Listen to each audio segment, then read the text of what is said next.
जय दोस्तों, मैं हूं आपका साथी परवेज अहमद। आप देख रहे हैं रील की रियल स्टोरी। आज हम बात करेंगे भारतीय हिंदी सिनेमा की उन टॉप 10 एक्ट्रेस के बारे में जिनका पूरा एक दशक तक, एक डेकेड तक वो छाई रही, कोई भी उनके आसपास नहीं रहा। तो शुरू करते हैं काउंटडाउन। सबसे पहले जिस एक्ट्रेस का नाम आता है वो है दीपिका पादुकोण। वर्तमान समय में दीपिका सबसे ज्यादा फीस लेने वाली एक्ट्रेस है। इस वक्त वो 30 करोड़ चार्ज कर रही हैं फिल्म का, जो कि बड़े बड़े एक्टर भी नहीं ले पाते, बड़े बड़े एस्टेब्लिश हीरो भी नहीं लेते हैं। हाईएस्ट पेड एक्ट्रेस के साथ साथ वर्ल्ड की सबसे फेमस टाइम मैगजीन ने उन्हें 100 most influential people in the world की लिस्ट में शामिल किया था 2018 में। तो वहीं 2022 में उनको टाइम मैगजीन ने 100 इम्पैक्ट अवार्ड से भी नवाजा था। दीपिका पादुकोण नेशनल लेवल की चैंपियनशिप में भाग ले चुकी हैं बैडमिंटन की। वो बहुत अच्छी प्लेयर थी, लेकिन उन्होंने उसको छोड़ के अपना कैरियर बनाना शुरू किया मॉडलिंग के अंदर। फैशन मॉडल के तौर पे वो 2007 में उन्होंने इसकी शुरुआत की थी। उसके बाद उन्होंने फिल्मों का रुख किया। 2007 में उनकी फिल्म आई ओम शांति ओम शाहरुख खान के साथ, और पहली फिल्म में उनको film fair award best actress का दिया गया। इसके बाद लव आजकल, कॉकटेल, चेन्नई एक्सप्रेस, रेस 2 जैसी न जाने कितनी फिल्मों में उन्होंने अपनी एक्टिंग का जौहर दिखाया। बॉलीवुड किंग के साथ भी उनकी जोड़ी खूब जमी। Om Shanti Om, Chennai express, happy new year के बाद पठान फिल्म ने जो धमाल मचाया वो सब आपके सामने है। लेकिन जो सबसे बड़ी पहचान बनी दीपिका पादुकोण की, वो बनी संजय लीला भंसाली की फिल्मों से। बाजीराव मस्तानी, गलियों की रामलीला, पद्मावत जैसी फिल्मों में काम करके अपनी एक्टिंग का भी लोहा मनवा दिया। दीपिका पादुकोण ने तो इस डेकेड की सबसे बड़ी अभिनेत्री के रूप में हमने चुना है दीपिका को। और नंबर 9 पे है 90s और 20s की सबसे प्रभावशाली, प्रतिभाशाली एक्ट्रेस काजोल। काजोल ने बेखुदी से अपने फिल्मी कैरियर की शुरुआत की थी। बेखुदी के बाद आई इनकी फिल्म बाजीगर, बहुत बड़ी हिट साबित हुई। बाजीगर के बाद जो इनकी जोड़ी बनी शाहरुख खान के साथ, तो इन्होंने फिर करण अर्जुन, दिलवाले दुल्हनिया ले जाएंगे, कुछ कुछ होता है, माय नेम इज खान, कभी खुशी कभी गम जैसी बहुत बेहतरीन फिल्में दी। और शाहरुख के साथ इनकी केमिस्ट्री दर्शकों को बहुत पसंद आई। काजोल ने इसके अलावा फना, दुश्मन, प्यार तो होना ही था, इश्क जैसी न जाने कितनी सुपर डुपर हिट फिल्में देकर एक दशक तक फिल्मों में राज किया।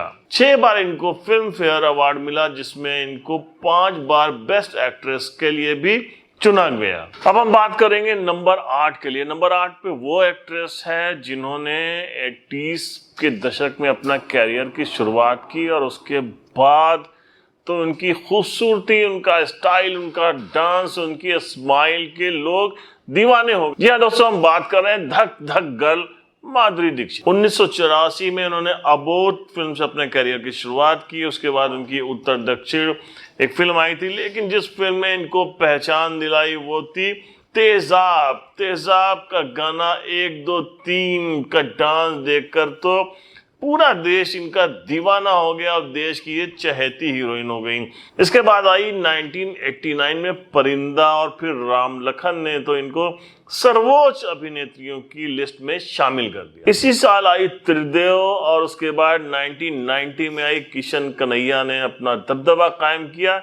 1991 में एक फिल्म आई थी प्रहार। इस फिल्म में जो रोल किया था नाना पाटेकर के साथ, वो तो देखते ही बनता था। फिर तो दिल, बेटा, हम आपके हैं कौन, दिल तो पागल है जैसी फिल्मों के लिए इनको फिल्म फेयर अवार्ड भी दिया गया। अब हम बात करेंगे 1980 की उस हीरोइन की जो सबसे ज्यादा फीस लेने वाली एक्ट्रेस साबित हुई थी, जिनकी खूबसूरती, जिनका डांस, जिनका ग्लैमर, जिनका स्टाइल लोगों को बहुत पसंद आया था। और खासकर जंपिंग जैक यानी जीतू, जितेंद्र के साथ उनकी जोड़ी ने तो तहलका ही मचा कर रख दिया था। तो वो हीरोइन थी श्रीदेवी। श्रीदेवी साउथ से आने वाली एक और बहुत बड़ी एक्ट्रेस साबित हुई, जिन्होंने हिंदी फिल्मों में अपना दबदबा कायम किया। एक डिकेड से ज्यादा वो छाई रही। उनके टाइम में और भी दूसरी बहुत अच्छी अच्छी एक्ट्रेस थी, लेकिन जो श्रीदेवी का जलवा था वो अलग ही था। श्रीदेवी ने 63 हिंदी फिल्मों में, 58 तमिल फिल्मों में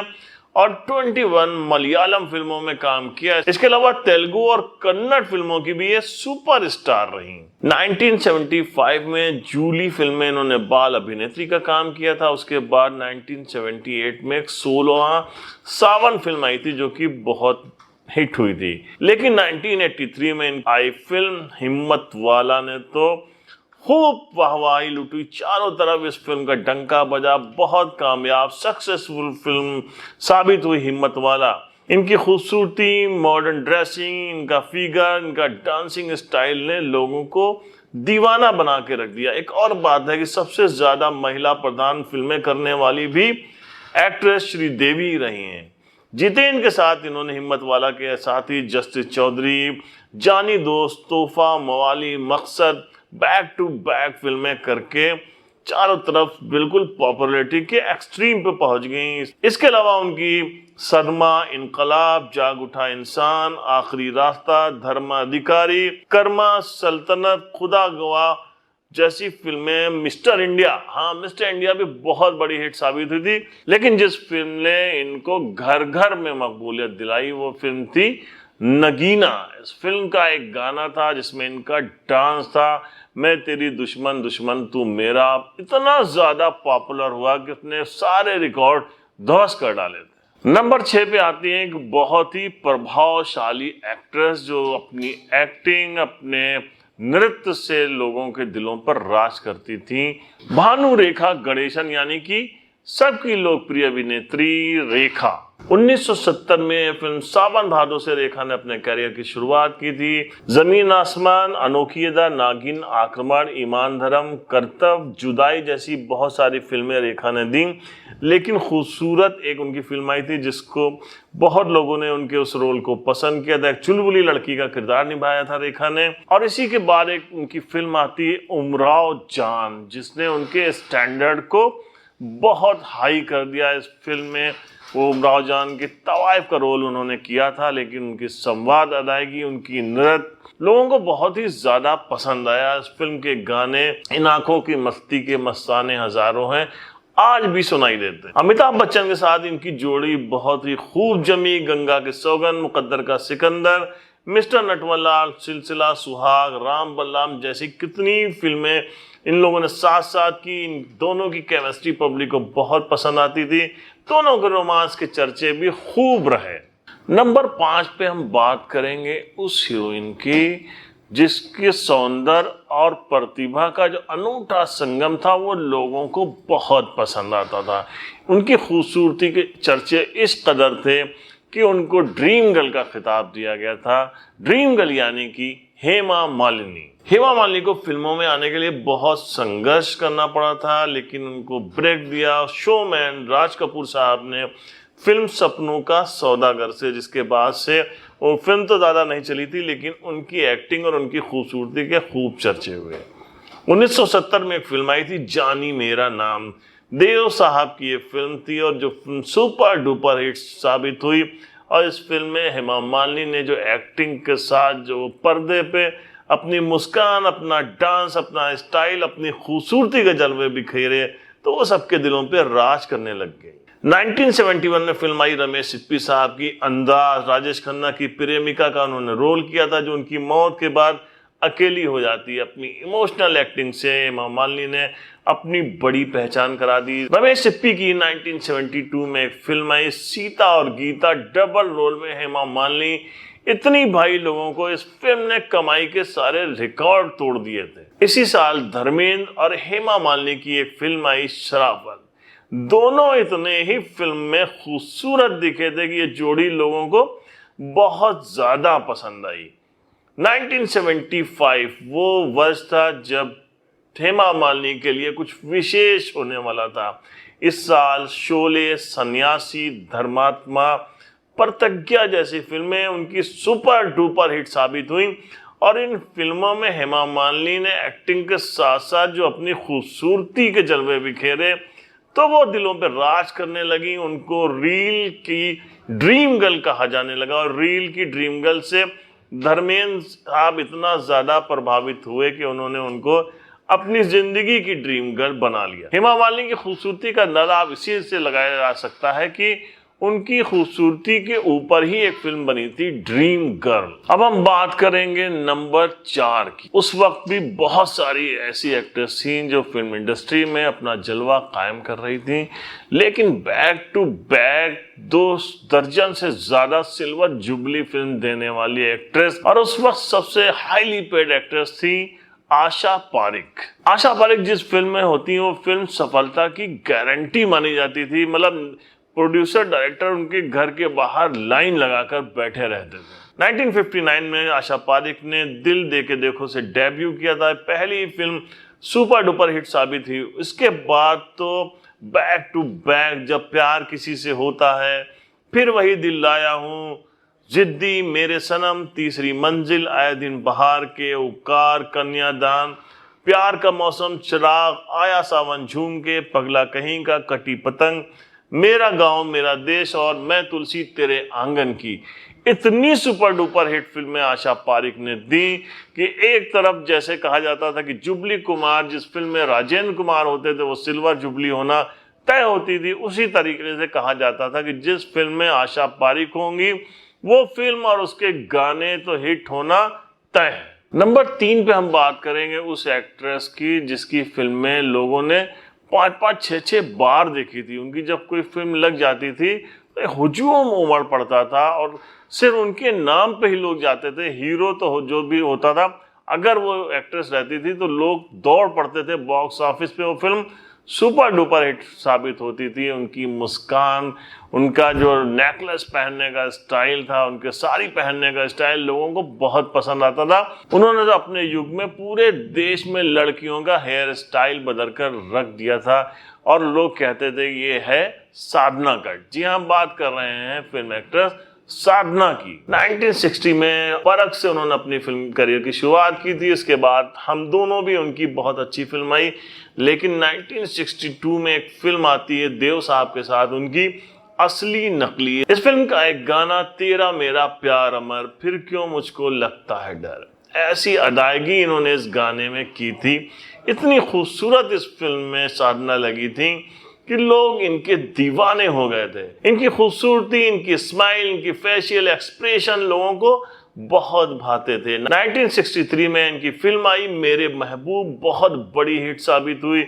इसके बाद तो राजकुमार, वो कौन थी, वक्त, गबन, मेरा साया, अनीता, इंतकाम, आप आए बहार आई, गीता मेरा नाम, अमानत और आरजू जैसी अनगिनत फिल्में दी। इन फिल्मों में बहुत ज़्यादा खूबसूरत लगी हैं और इनकी खूबसूरती के चर्चे तो होते ही थे, साथ साथ इनकी जो एक्टिंग थी उसके भी लोग बहुत दीवाने थे। इनकी फिल्मों के गाने इसलिए भी बहुत हिट होते थे कि साधना उन गानों में जो अदायगी दिखाती थी वो घायल कर देती थी लोगों को, दर्शक एकदम दीवाने हो जाया कर। नंबर 2 की अगर हम बात करें तो उस वक्त भी बहुत बड़ी बड़ी एक्ट्रेस इंडस्ट्री में थी, लेकिन एक ऐसी एक्ट्रेस थी जिसने अपनी एक्टिंग, अपने डांस की कला से अपना स्टैंडर्ड बहुत हाई किया था। वो थी वैजयंती माला। बॉलीवुड के सुनहरे दौर में राज करने वाली एक्ट्रेस थी। इन्होंने हिंदी फिल्मों में अर्थशास्त्री नृत्य के लिए जो जगह बनाई उसको हमेशा हमेशा के लिए याद रखा जाएगा। होठों में ऐसी बात में दबा के चली आई, मेरे पास आओ, नजर तो मिलाओ जैसे गानों में इनके थिरकते पाँव ने उन्हें ट्विंकल टोज का खिताब दिलाया। 1951 में आई फिल्म बहार से इन्होंने अपने करियर की शुरुआत की थी। 1955 में दिलीप कुमार के साथ एक फिल्म आई थी देवदास, जिसमें इन्होंने चंद्रमुखी का रोल किया और इस रोल के लिए इनको फिल्म फेयर अवार्ड दिया गया। 1957 में एक फिल्म आई नया दौर, ये फिल्म भी बहुत बड़ी हिट साबित हुई।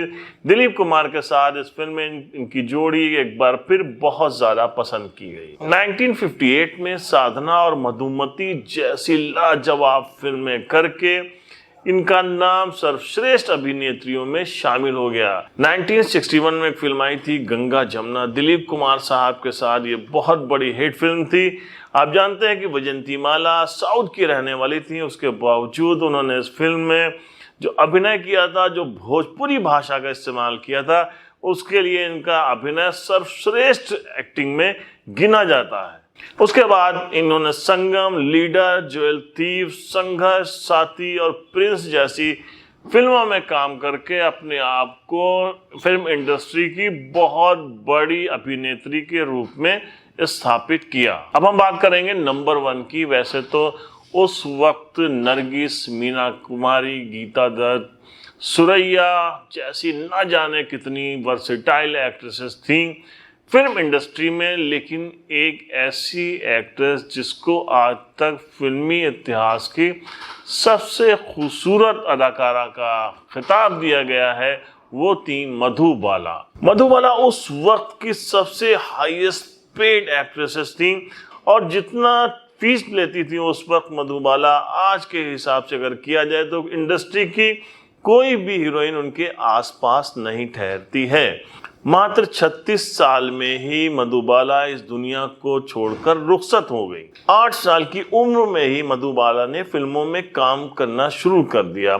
उनका जिस वक्त करियर चल रहा था तो उन्हें समकालीन अंतर्राष्ट्रीय मीडिया में प्रमुखता से छापा जाता था।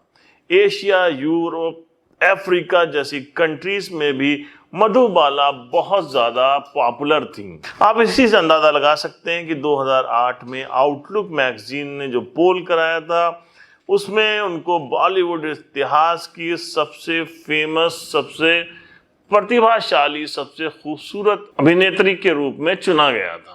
मधुबाला ने 1947 में नीलकमल फिल्म से काम शुरू किया। इसी साल उनकी एक अमर आई फिल्म बहुत हिट हुई जिसको लोगों ने बहुत पसंद किया। लेकिन 1949 में उनकी एक हॉरर फिल्म आई थी महल, बहुत बड़ी हिट साबित हुई। इस फिल्म में बेहद खूबसूरत लगी थी। आप अंदाजा कर सकते हैं कि ब्लैक एंड वाइट फिल्मों में मधुबाला की खूबसूरती देखकर लोग आज तक उन्हें सबसे ज़्यादा खूबसूरत एक्ट्रेस का खिताब देते हैं। इसके बाद उनकी बादल, तराना भी फिल्म चली और किशोर कुमार के साथ भी उन्होंने चलती का नाम गाड़ी, हाफ टिकट, हावड़ा ब्रिज, काला पानी, बरसात की रात जैसी बहुत म्यूजिकल हिट फिल्में उन्होंने दी। लेकिन 1960 में एक फिल्म आई थी मुगले आजम। इस फिल्म के अंदर मधुबाला किस कदर खूबसूरत दिखी थी, क्या बेहतरीन उन्होंने एक्टिंग की थी, क्या जानदार फिल्म में डायलॉग बोले थे। उसके अलावा मधुबाला ने इस फिल्म में जो डांस किया था तो सदियों तक उसकी चर्चा होती रही। मुगले आजम में उनकी परफॉर्मेंस को क्रिटिक्स ने one of the finest in India cinematic history करार दिया था। मुगले आजम के बाद दिलीप कुमार के साथ उनके प्रेम प्रसंग के बहुत चर्चे हुए, लेकिन किसी वजह से कहते हैं कि दिलीप कुमार से उनकी शादी नहीं हो पाई। इसके बाद उनको हेपेटाइटिस बी और सी जैसी बीमारियों ने घेर लिया। बहुत बुरी तरीके से बीमार हो गई। उनकी बीमारी के दौरान ही किशोर दा ने उनके साथ शादी कर ली, उनको अपनी बीवी बनाया। लेकिन उस वक्त वो बहुत ज़्यादा बीमार थी और सिर्फ 36 साल की उम्र में 23 फरवरी 1969 को मधुबाला इस दुनिया से रुखसत हो गई। किशोर दा ने उनकी वसीयत के अनुसार उनको जुहू में कब्रिस्तान में दफन कराया और उनके दफन होने के साथ ही हिंदी फिल्म इंडस्ट्री की सबसे बड़ी, सबसे खूबसूरत, टैलेंटेड एक्ट्रेस का अंत हो गया। तो ये एपिसोड अगर हमारा आपको पसंद आया हो तो प्लीज़ हमारे चैनल को सब्सक्राइब करिए, अपने विचार, अपने सुझाव दीजिए हमारे कमेंट बॉक्स में, हम उन पर ज़रूर ध्यान देंगे। हम मिलते हैं आपसे फिर नेक्स्ट एपिसोड में, तब तक के लिए जय हिंद।